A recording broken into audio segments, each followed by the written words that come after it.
안녕하십니까.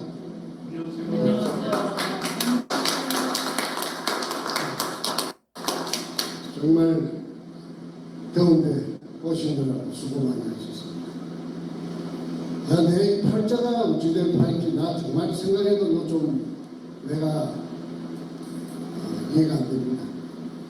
이게 이 무서운 이 문여도 의뢰공장 찾는 길에 뛰어든 것이 제 나이 44살 때인데 10년 꼬박 10년 걸려가지고 53살 때인 2002년 3월 2일 날 꿈에도 소원했습니다. 의뢰공장 찾는 건 의뢰공장이 조그맣지 않기 때문에 어마어마하게 클 것이기 때문에 공간이 땅속에 그 한 가닥만 연관된 한 부분만 구멍 하나만 뚫자. 그러면 그 구멍을 통해 내려가가지고 돌아다니보면 다 나타날 것입니다. 그래서 10년 동안 내 가진 것을 전부 다 통틀어서 우리 할아버지 땅도 아니고 우리 아버지 땅도 아닌데 그 땅이 누구 땅이냐 하면 대한민국 땅이었어. 그런데 구하면 통한다고 하늘에서 길을 열어주더라고요. 그래서 우리 할아버지 땅도 아니고 아버지 땅도 아님에도 불구하고 그 땅에다가 소원대로 구멍을 하나 뚫었어요. 직경 60cm, 깊이 16m 안반층을 하루 만에 뚫어버렸어요. 기계가 워낙 좋은 기계가 있으니까 기계 설치하는데 조립하는데 한 이틀 걸린다는 것이 3일이 걸렸어요. 그런데 D-Day를 언제 잡았느냐 하면 3월 1일로 잡았습니다. 왜냐하면 3일 전이 3월 1일 공휴일이기 때문에 국가관공서, 경찰, 시청, 구청 다 놀기 때문에 그러니까 시끄럽다고 기계 돌아가는 소음에 시끄럽다고 민원이 발생해도 경찰도 오기가 난처할 것이고 공무원도 오기가 난처할 것이라 하는 그게 감안했죠.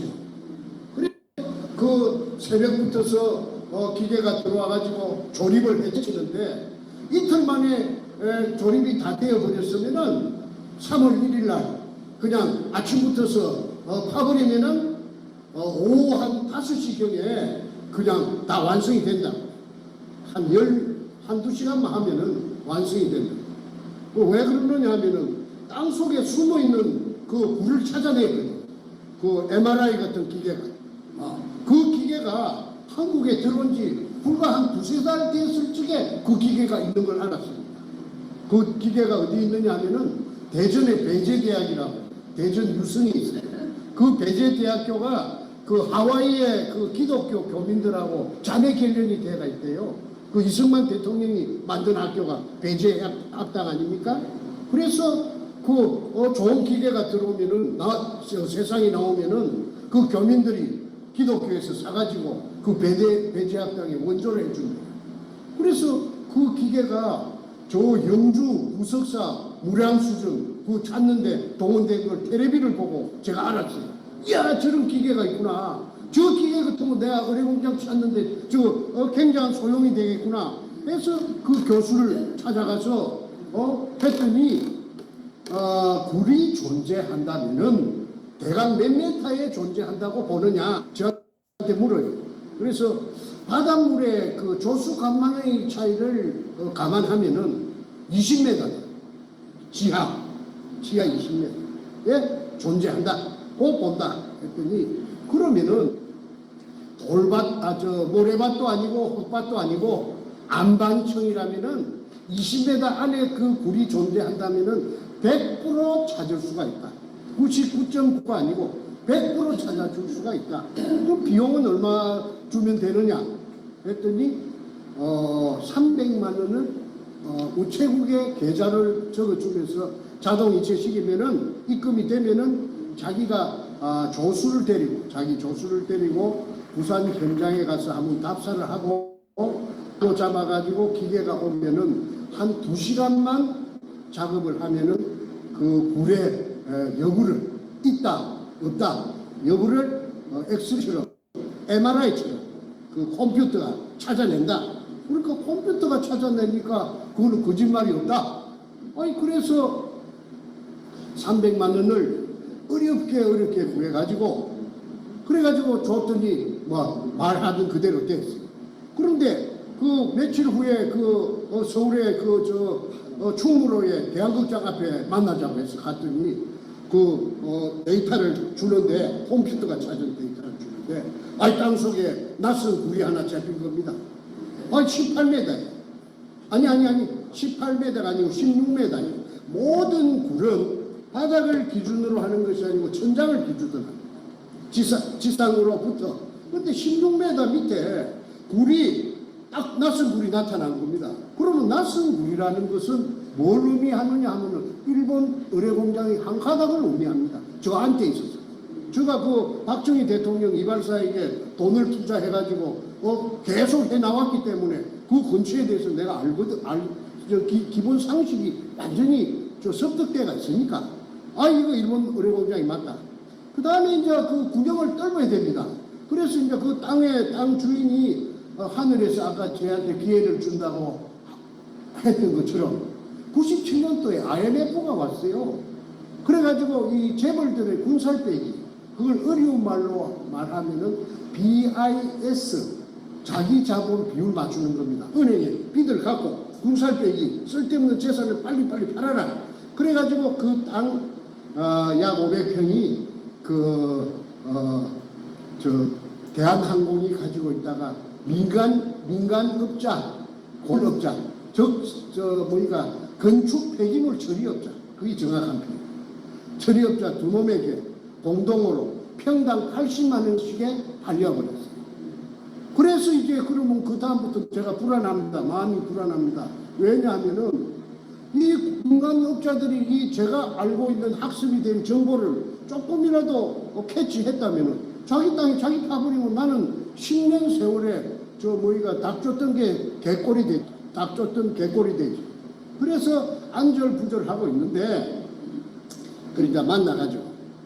이제 부산 사람들은 그 의뢰공장의 어떤 전설처럼 어릴 때부터 의뢰공장하고 그 다음에 보물이 그 속에 있다는 말을 어릴 때부터 다 듣고 자랐어요. 그래서 100% 부정하는 건 없습니다. 의뢰공장도 존재하고 있고 어딘가는 모르지만 그 다음에 그 속에 애놈들이 보물을 숨겨놨더라는 등 그런 말이 아주 민간에 팽배해 갖고 있습니다. 그런데 이제 아까 MRI 기계 같은 그 기계가 찾아놓은 내가 데이터가 있고 그 다음에 땅 위에다가 분필로 가지고 선을 딱 그어주니까 그게 뚫으면 된다. 그럼 이제 업자가 있어야 됩니다. 그래서 돈이 있으면은 일사천리로 그냥 착착착착 다 되지만은 돈 좀 있는 거 걸써 갖고 그 장만해 놓은 돈 벌써 다 고갈돼 버리고 빈손이지. 그러니까 그 군영은 죽어도 떨어야 됩니다. 비가 와도 떨어야 되고 눈이 와도 떨어야 됩니다. 그래서 어떻게 해가지고 연결해가지고 송파구 광희동에 수산중공업이라고 그 큰 회사가 있습니다. 거기 6천억의 부도가 났어요. 6천억 부도가 났어요. 그러니까 그 회장이 이제 죽기가 됐는데 그 다음에 6천억 부도 내고 지 재산 전부 다 빼앗기고 그 다음에 백문소 가야 돼. 6천억 떼문 죄로 부도낸 죄를 살로 가야 되는데 그러니까 자기 친구가 내한테 중앙일보 기자가 하나 있는데 내한테 힌트를 주기로 저 사람 같으면 할 수 있다. 내가 가르쳐 주더란 말은 하지 말아라. 그러면서 2판, 4판, 공사판이다. 이래도 죽고 저래도 죽는데 구멍 하나 뚫으면 못 뚫겠느냐. 그래서 그 접촉을 했더니 내 말을 갖다가 듣고는 그 매력이 있단 말이야. 그래서 구멍을 뚫게 된 것입니다. 돈 10원도 안 들이고 땅은 빌려놔. 앞전에 대한항공에서 민간에게 IMF 오면서 불화가 되었기 때문에 그 땅 주인놈 두 놈을 설득을 해가지고 그 땅 5평을 빌려놨어. 그 다음에 이제 부모가 떨고 온 겁니다. 파슬리 유통기한이 후추네. 이 양반 또 어디 갔어? 아우 뭐야. 그래서 그 구멍이 뚫힌 날짜가 2002년 3월 1일입니다. 3월 1일 날 새벽부터서 3월 1일 날 아까 말씀드린 3일째 날 뽑기를 한 것이 뭐 기계가 조립이 잘 안 돼가지고 하루 뒤에 딜레이 돼가지고 3월 2일 날 새벽부터서 기계가 막 웅웅 하고 돌아가니까 그 위에 산 피난민들이 살아요. 아주 영세민들이. 이 영세민들이 민원을 잡아 이어도 뭐 구청에서도 뭐 그래 나중에 한 나 때나 될 때 구청에서도 오고 경찰에서도 오고 뭐 난리가 났어요.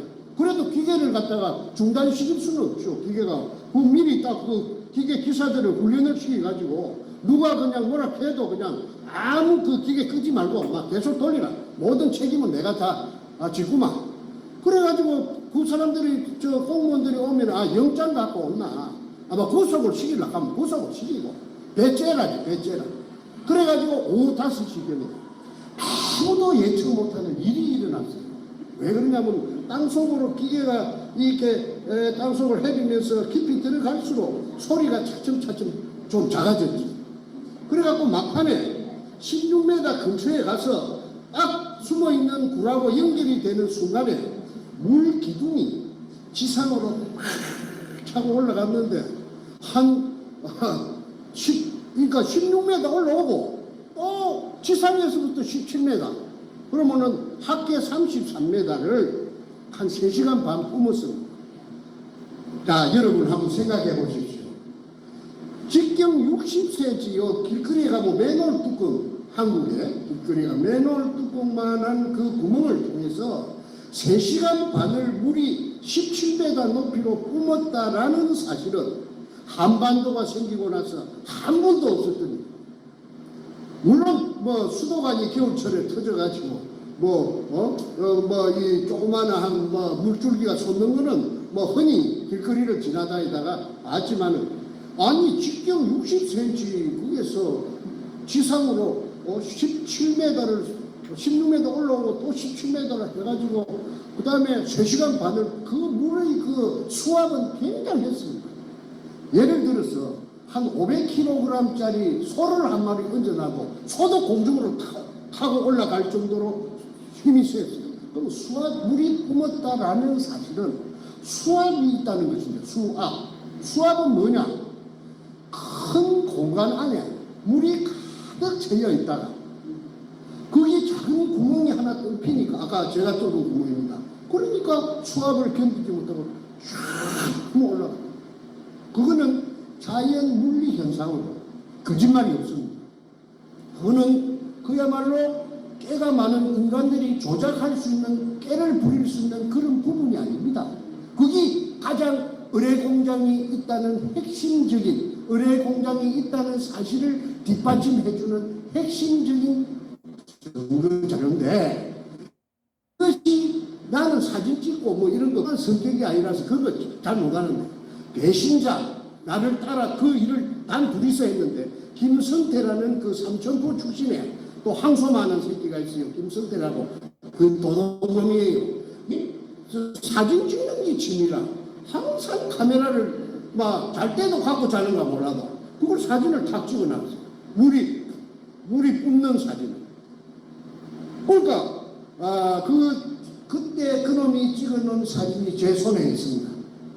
그 책에도 거의 다 들어있습니다. 왜 그러느냐 하면은 이제 이 배신이 일어나고 나서 금이니까 배신이 일어납니다. 금이 아니었으면 배신 안 일어납니다. 돌이 나왔다 하면 배신 안 일어납니다. 돌이 나왔는데 와 배신이 일어나요? 먹을 것도 아닌데 쌀만 먹는 것도 아닌데 금이 나오니까 저를 보고 독을 하자 독을. 그때는 이미 독을 다니 모여들었어요. 모여들어가지고 독을 하자 독을.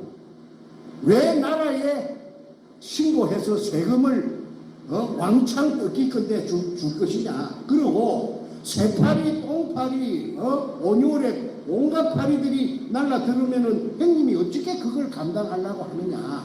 그러니까 지도 새도 모르게 그는 소를 잡아먹어도 모르는 데니까 해만 지면 사람들이 인적이 끊어지는 곳이니까 그러니까 우리한테 맡기나란 말이야.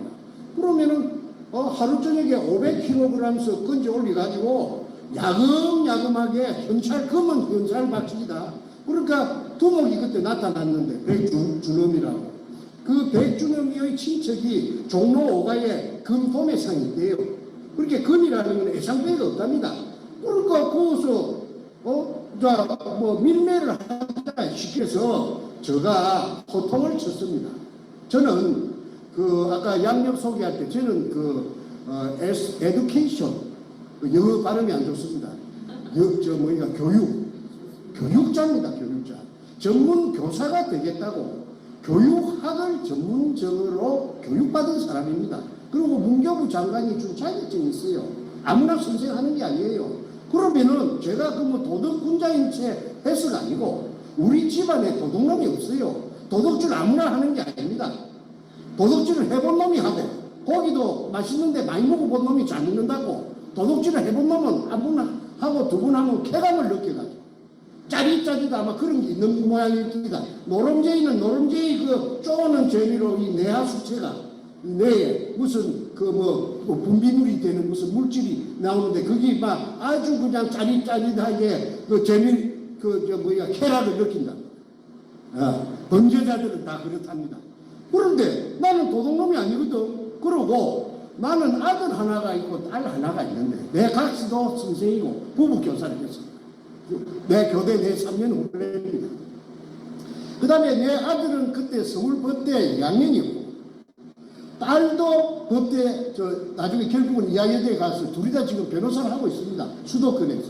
그런데 아이 그 아들이 법조인이 될 아들인데 내가 만약에 그 말을 승낙했다면은 내가 아이 잘 먹고 잘 살고 어마어마한 부자가 됐더라도 마음이 한 시간인들 내 마음이 편하겠는가? 나 그 생각이 먼저 나더라고요. 아니 그러면 부자 안 되고 마음 편한 게 낫지. 부자 돼갖고 맨날 쇠고랑이 어디서 날라올 줄 몰라갖고 오마조마하게 살 필요는 없기 때문에 그리고 소득이 있는 곳에서는 세금 내야 됩니다. 세금을 내야 나라가 돌아가죠. 그리고 불쌍한 사람들한테 혜택이 가죠. 그래서 당연히 법치국가니까 법에 정한 대로 세금 내야 된다. 이래가지고 제가 팽을 당했어요. 그러면은 도굴단들이 그 배운 아이들이 아닙니다. 백준엄이 여의도 고등학교 출신이에요. 58년생. 그러면 걔들은 뭐냐면 군형을 내가 파놓고 난 뒤에 나타난 애들. 왜 내가 군형 파놨는데 뒤늦게 나타나가지고 부추겨가지고 정권하고 접목이 됐어요. 노무현의 정권하고. 노무현의 정권하고 참여 정부하고 그래가지고 정권의 하수인이 누구냐 노무현이 직속 행동대장이 누구냐 문재인이가 그때 시민사회 수석하다가 나중에 민정수석이 됐죠.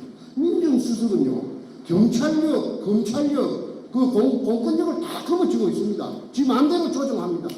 그래가지고 저를 2002년 3월 2일날 금을 찾아내고 산더미 같은 금을 찾아냈음에도 불구하고 2005년 9월 6일날 제가 구속이 됐어요. 구속된 제목이 뭐냐면 사기꾼입니다. 사기죄입니다. 사기죄.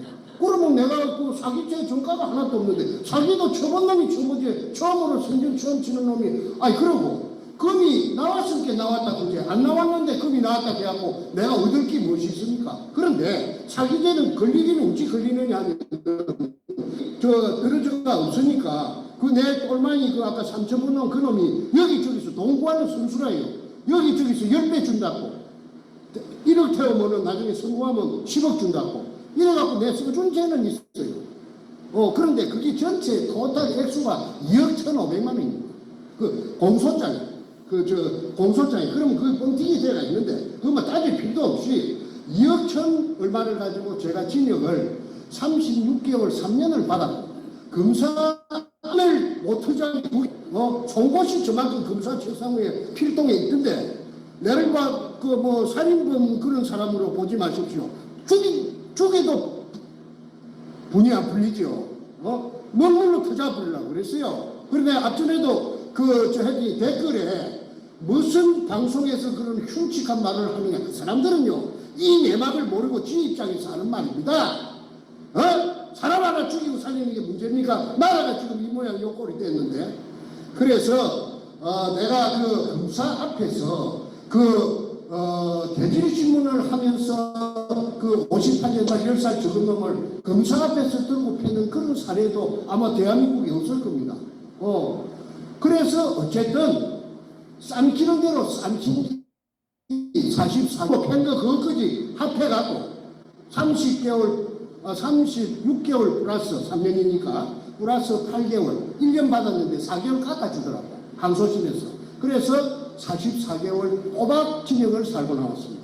그 징역 속에서 제가 책을 한 권 썼어요. 그 책이 왜 그러냐면 징역 속에서 내가 언제든지 저놈들이 나를 죽이라 하면 죽일 수 있죠. 받아놨습니다. 그런데 내가 그 언제 죽을지는 몰라도 그 근거라도 하나 남겨놔야 되겠다 해서 내가 그 긴 징역살이 속에서 책을 쓴 것이 영어로 골든 리리 오퍼레이션, 일본말로 긴노유리라. 그러면 이게 사실이 아니면은 역사적인 진실이 아니면은 이 쓸 수 없는 책입니다. 왜 그러냐면 내가 머리가 무슨 내가 평범한 사람입니다.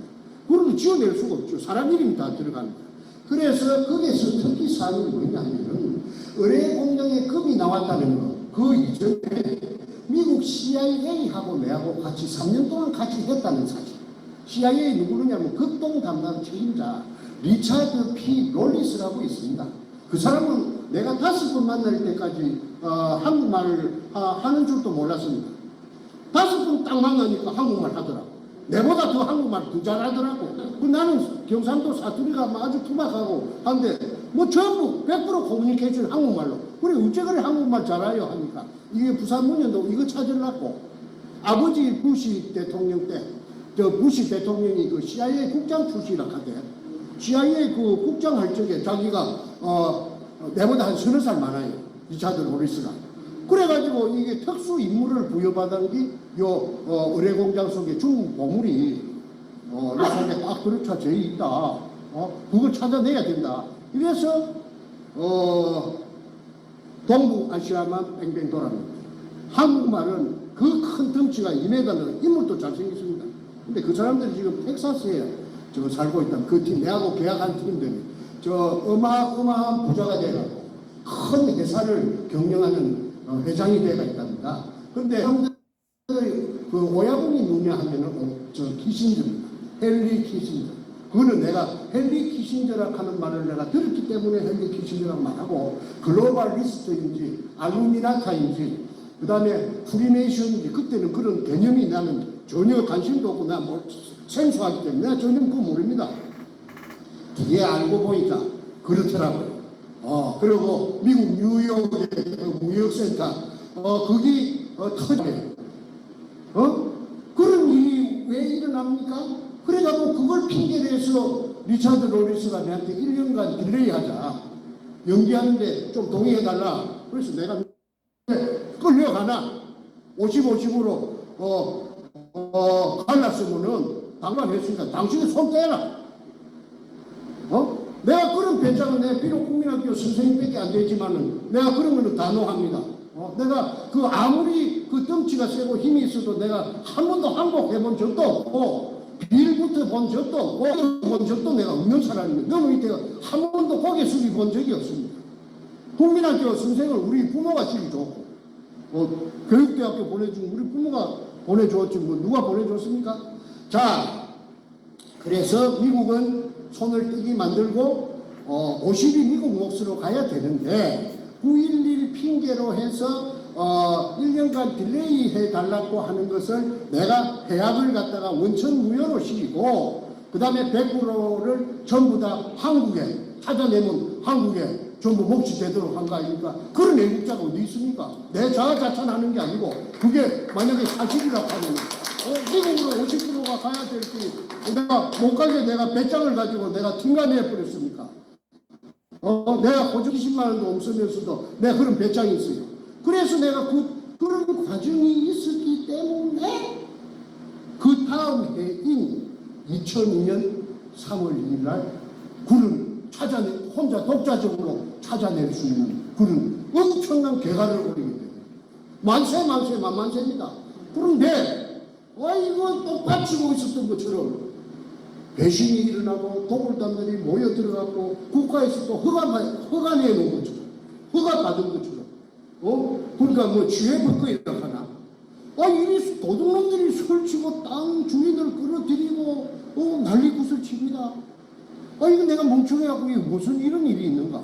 청와대 그 당시에 청와대 여성 담당 비서관이 낙균이라 하는 민주당 최고위원 분단 최고위원회 친자매가 아닌 신필구이라고 48년생인데 독일 박사랍니다. 결론발이랍니다. 저 어릴 적에 소아마비 알아가지고 그 여자가 청와대 여성 담당 김대중 때 비서관을 했어요. 2002년 그 봄에 일입니다. 그 여자가 현장에 이 사진이 찍혔어요. 고사를 지내는데 돼지 대갈배를 놓고 저 수박을 잘라놓고 무당이 한 10명이 와서 큰 것을 했는데 그게 사진이 내 손에 들어왔죠. 그러니까 손에 들어온 이야기는 내가 조금 이따 요 다음에 요거 한 페이지 넣어가는 것 같아요.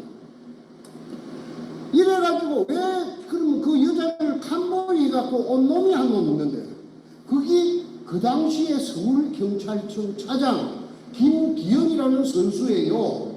큰 말똥 2개랍니다.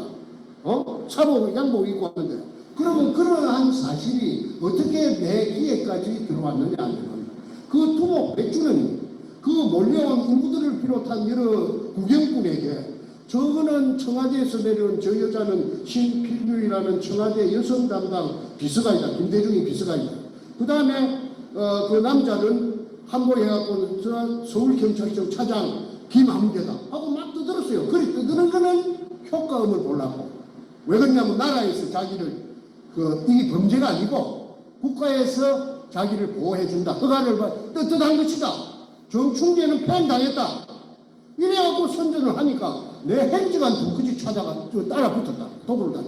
그거는 도굴단의 모든 서류가 2차에 걸쳐서 내 손에 다 옵니다. 내부 문건이. 그래서 내가 거기 보고 내가 알았죠. 깜짝 놀랄 일이죠. 내 행정관들은요. 금 앞에서는요. 행정관도 소용없어. 내가 그 집에 큰아들인데 이 두 놈의 새끼가 그렇지. 한 놈은 지금 진역 살고 있어요. 신나통 들고 들어갔던 놈이 그 넷째입니다. 지금 나이가 61살이거든요.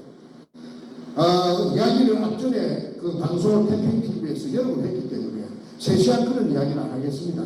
어째서 노무현이가 참여정부가 청와대가 상상도 못하는 금동울단하고 전복이 되었는가. 요게 오늘 초점을 맞춰갖고 제가 주어진 분량이 1시간인데 가능하면 1시간에 마치도록 제가 노력해 보겠습니다. The scale of destruction I saw when I visited Ukraine was shocking, on a level I could never have imagined. 노무현 이야기 조금 하겠습니다. 내가 하도 억울해서 내가 저 다큐멘터리 작가고 내가 시가 작가니까 내가 그 전공이 저 탐정 도둑놈 잡는 내 전공이에요. 내가 잘해요 그런 거는. 그래서 내가 추정을 했더니 전라도 장흥에 전라남도 장흥에 살던 노판숙이라는 사람이 있었는데 일본의 기안동포가 해방되고 지금 동네 전라도로 찾아왔어. 그런데 노무현이가 뭐 한 3살 되고 그 다음에 저세이 노건페이라고 하는 게 7살 때인가 뭐 8살 때인데 48년 10월 18일이라고 기억됩니다. 여수 반란 사건이 일어났어요. 여수에 주둔하고 있던 그 일개 연대병력이 그 제주도에 그 4.3 사건을 토벌하려고 그 군함이 여수항에 와서 대기하고 있는데 그가 총을 거꾸로 들이대갖고 반란군 대장들이 이렇게 선동을 해가지고 그래가지고 전라남도 이때가 순식간에 반란군에 장악됐어요. 근데 노판수리가 노무이 저 애비가 뭘 했느냐 우편 배달부를 했어요. 시골에서 우편 배달부는 그때나 지금이나 아마 자전거 타고 다니는 모양이에요. 자전거를 타고 자기 배달 구역에 사는 그 상대 우편 농민들 면빈들 집을 다 알지요. 저 집에는 아들이 육군 상사고 저 집에는 순경 갖고 다 알지요. 다 나지요. 숟가락이 몇 개고 고무신이 고무신 몇 그래서 반란군들에게 다 보자질로 해갖고 발라버린 겁니다. 그러니까 반란군들이 저녁에 자는데 들어가가지고 찍찍이가지고 불러내갖고 한 곳에 모아갖고 다 죽여버렸어요. 그러면 그 죽은 가족들한테는 그 노판수리가 원수가 됩니다. 그런데 내일 정부군이 들어옵니다. 이승만의 군대가 들어옵니다. 국방군이. 그러면은 저거 남아있으면은 바로 1차로 타겟가 된다는 거 아니까 모시를 택해가지고 캄캄한 금밤에 동네를 지도새도 모르게 한밤중에 빠져나옵니다. 남부여대 해가지고. 그 다음에 노무이 손잡고 이래갖고 밤 되면은 걷고 낮에는 등불 속에 숨고 이래가지고 경상도 땅으로 건너왔어요. 예. 이거는 지금 공개 안 된 이야기입니다. 그래가지고 동쪽으로 될 수 있는 건 전라도 쪽에서 멀어져가지고 간 곳이 김해 진영읍 봉안입니다. 봉안이는 뭐 하는 동네냐 하면은 봉수대가 있더만. 봉수대가 옛날에 그 대구의 임금님한테 그 전달하는 통신수단이 그 봉수불 피우는 거 아닙니까? 그 봉쇄 바위 위에가 그쪽에 평야지대인데 그 높은 산이 그게요. 그렇게 봉수 그 그거 피우는 봉화 피우는 밑에 동네라고 봉화입니다. 진영은 봉화리. 그런데 거기에가 역전거리라는 하발마를 띄우고 하발마가 교통수단이 없으니까 서울까지 전달하는 말이 지치면은 말 그게 반납하고 또 새 말 힘이 좋은 말로 바깥이나 경상도 쪽에는 형들이 그 동네 어구에 와서 산다고 그러면은 그거 못 살게 합니다. 아주 터세가 셉니다. 아주 비난하고 가난했던 모양이에요. 그런데 뭐 공부 부산 상고를 가지. 부산 상고는 학교가 좋은 학교입니다. 부산고등학교, 경남고등학교 다음에는 부산 상고입니다. 머리가 나쁘면 못 들어갔어요. 그런데 은행원이 되는 게 목적입니다. 고등학교 학벌이 제후의 학벌이 부산 상고 좋은데 고등학교 나온 놈이 10년 동안 쪼아갖고 시험에 붙었다 하는 거는 우리가 그 노무현이라는 인간의 어떤 집념이라 할까 왜 안 되겠습니까? 그래서 대전지법에 판사가 됐는데 관리를 1년 정도 하다가 사퇴를 했어요. 월급이 쫓겨나니까 그 대식구들을 미기 살릴 길이 없어요. 그래서 부산 내려가고 변호사를 하면서 그 문재인하고 만난 겁니다. 그래서 문재인은 말하자면은 노무현의 영원한 똘만입니다. 꼬보. 그런데 재밌는 이야기가 노무현이가 세상의 그 친구들에게 또는 기자들에게 공개한 적이 있어요. 무슨 문장처럼. 그게 지금 내가 들려드리는 이 말씀이 노무현이가 어떤 인간인가 하는 것을 이 계산해 보는데, 자료재해 보는데 큰 도움이 됩니다. 왜냐하면 노무현 집이 찢어지게 가난하니까 노건평이하고 같이 민원을 했어요. 행지관끼리. 야, 형아, 우리 가정 형편이 이리 가난해가 되겠나? 좀 우리도 형편이 좀 풀려야 될까 아이가? 그래 맞다. 그거 어째야 되겠노? 하니까 그러지 말고 우리 뒤에 산에 산이 좀 있잖아. 그 산에 감나무를 좀 심자. 땅감이 유명합니다. 아마 땅감이 한국에서는 제일 유명합니다. 진영땅. 그래서 명호를 그럼 사야 되는데 명호 살 돈이 어디 있노? 내가 책임질게. 형님은 내만 따라 붙어라. 해가지고 어느 날 밤에 김해 임업시험장이라고 합니다. 그건 국가기관입니다. 묘목 기구인데 임업시험장. 그 철조망 다 해놨어요. 담이 있든지 철조망이 있든지. 그걸 절단하고 그게 침입합니다. 야간에. 그래갖고 지입으로 100개. 원한들을 훔쳐가지고 갖고 와가지고 가수 그 산에다가 심어갖고 그게 실제로 그 몇 년 후에 그 가게에 큰 도움이 되었다고 스스로 이야기합니다. 자, 그 이야기 때가 하나 다 소개했습니다. 그러면 그것이 현행법으로 따진다면 특수절도입니다. 이 야간에 밤에 절단하고 침입해갖고 국가 물건을 훔쳐갔으니까 그 예사로운 일이 아니죠. 엄연한 범죄이죠. 도둑질이죠. 도둑질은 아까 제가 서두에 말씀드린 대로 아무나 하는 게 아닙니다. 도둑은 남의 주민의 눈을 피해 설정 훔치는 걸 절도라고 합니다. 절도죄입니다. 그런데 자기 입으로 스스로 훈장처럼 그 백주나 되는, 백주가 작은 거 아닙니다. 그 백주나 되는 묘목을, 애터지 키우는 묘목을 훔쳐다가 자기 산에다가 가수원을 조성할 정도의 간덩이를 갖고 있는 놈이라 하면은 그거는 정상적인 인간은 아니라고밖에 볼 수가 없습니다. 아무리 예쁘게 그 범죄한 거는 없어지지는 않았죠. 그게 어떻게 지우개로 그 글씨를 손을 쥐어도 하면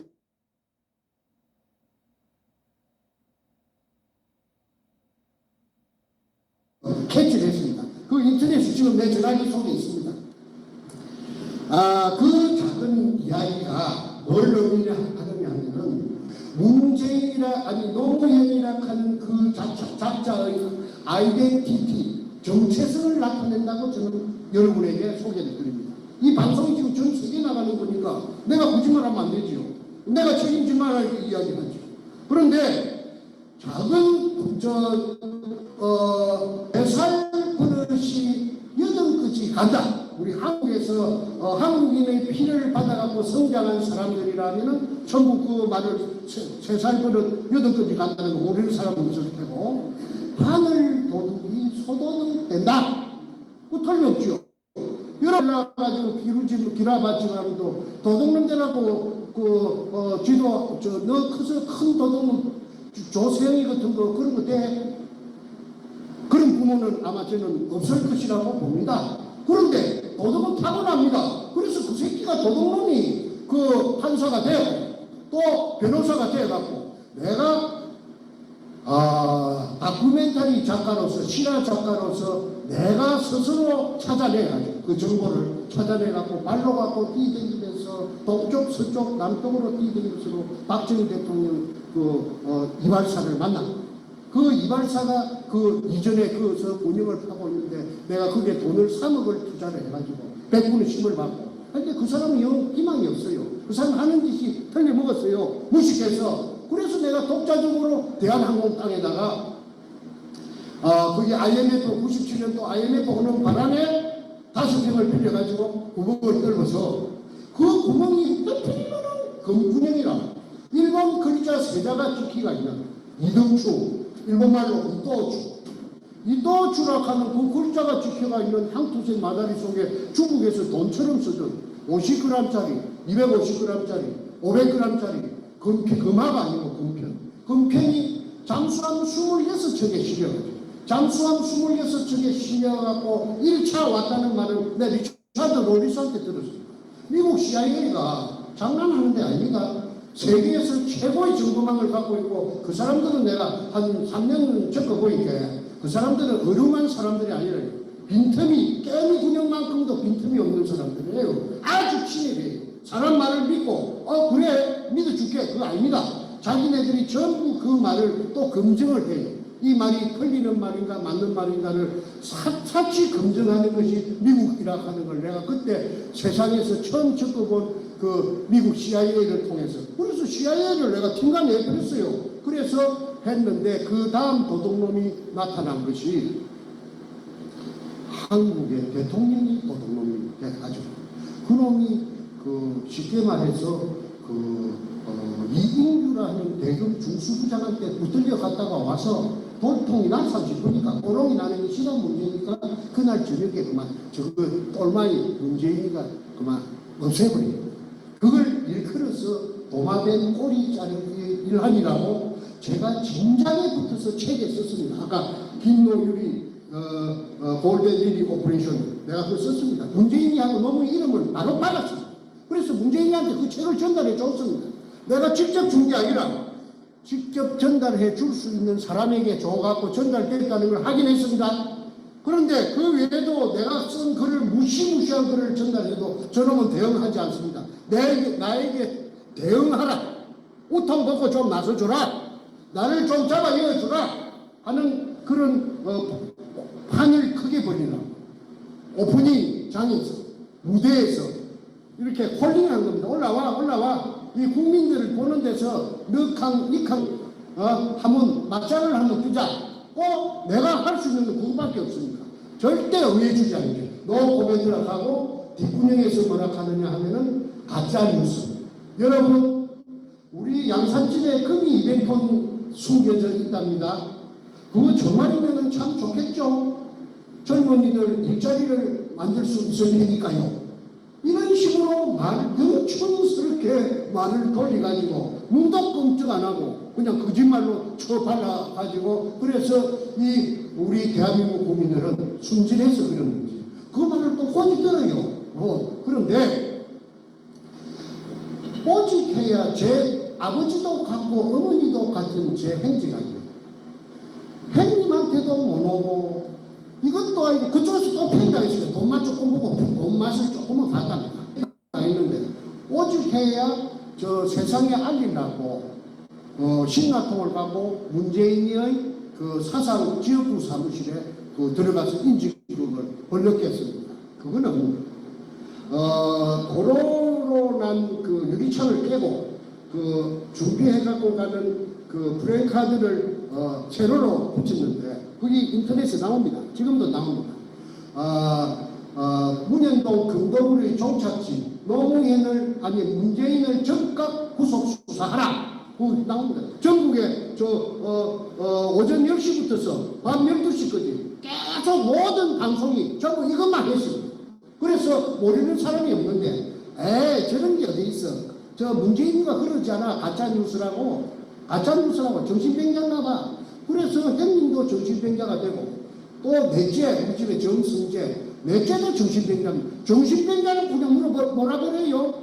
그런데 미안하지만은 나는 우리 집안에 정신병자가 있다는 말 들어본 적도 없고 제가 우리 마누라가 초등학교 일산에 어떤 초등학교 교사로서 정년퇴직을 했는데 그 공무원 의료공단이 있습니다. 마두역 근처에 마두역에 가깝습니다. 그거 내가 쫓아가서 높은 사람 좀 보자 만나자 면담 좀 하자. 그렇게 왜 그러십니까? 아니 우리 딸이 혼사를 해갖고 이거갖고 지금 내일 모레 결혼식을 올릴 텐데 어떤 이 결혼에 앙심을 품은 어떤 사람이 신랑 아버지한테 신부의 아버지가 정신병자라고 고치다리를 쳐가지고 이 혼사가 깨질 지금 위기에 처했는데 위기에 봉착했는데 아니 나는 정신병원에 한 번도 간 적이 없기 때문에 내가 병원 약국 댕긴 거 전부 다 이 공단이 생긴 것부터서 전부 다 좀 떼줄 수 없어 하니까 내 말을 들어보더니 자기도 자식 키우는데 사실이 그렇다면 못 떼줄 이유가 있습니까? 안 떼주는 게 보통인데 내가 특별히 떼드리겠습니다. 그래서 내가 땡기 112년 동안에 148군데 땡기더라고. 병원, 의원, 약국. 약국에도 다 의료보험 카드가 됩니다. 그게 이제 정신병에 관련된 약이라든지 병원에 치료받은 게 한 번도 없습니다. 그분이 뭘 말하느냐면 정신병자가 아니라 하는 걸 말해줍니다. 그렇지 않습니까? 정신병자가 이렇게 미국 LA까지 와갖고 요 마이크 들고 여러분들을 갖다가 전부 앞에서 연설을 할 수가 있습니까? 제가 정신병자같이 생겼습니까? 그런데 문재인은 저를 정신병자라고 그렇게 매도했고 내 동생 정성재도 가정도 있고 자식도 다 있죠.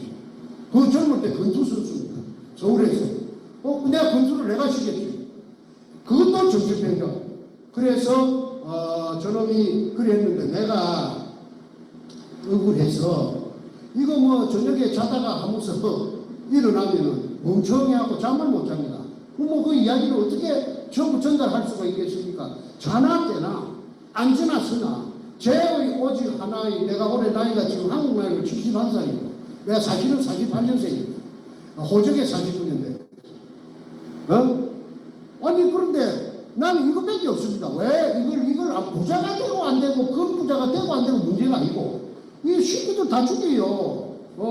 언젠가는 다 죽여요. 그래서 내가 이거 어차피 죽을 목숨이라고 하면은 결사적으로 우통 벗고 하는데 내 혼자서는 못 났습니다. 왜? 힐러가 붙어갖고 내가 중국까지 도망가서 중국에 한 18개월 정도 방랑자로 돌아다녔던 적도 있어요. 그것까지 중국까지 겁돈이 온 것도 두 군데서 하긴 했습니다. 그 인터넷에 다 띄었기 때문에 오늘은요 생략합니다. 저 시간 관계상. 스마트줌 돋보기. 서울대학교 교수가 30년 이상 연구 개발한 고품질 돋보기. 김일성이라 하는 이 저하고 나이 차이가 나는 이분을 태극기 집회에서 우연히 소문을 듣고 미국 교민이 대단히 감이 커서 문재인이 보고 막 쉐리 포문을 열고 막 되나 안 되나 막 쉐리 퍼붓는다고 그래요.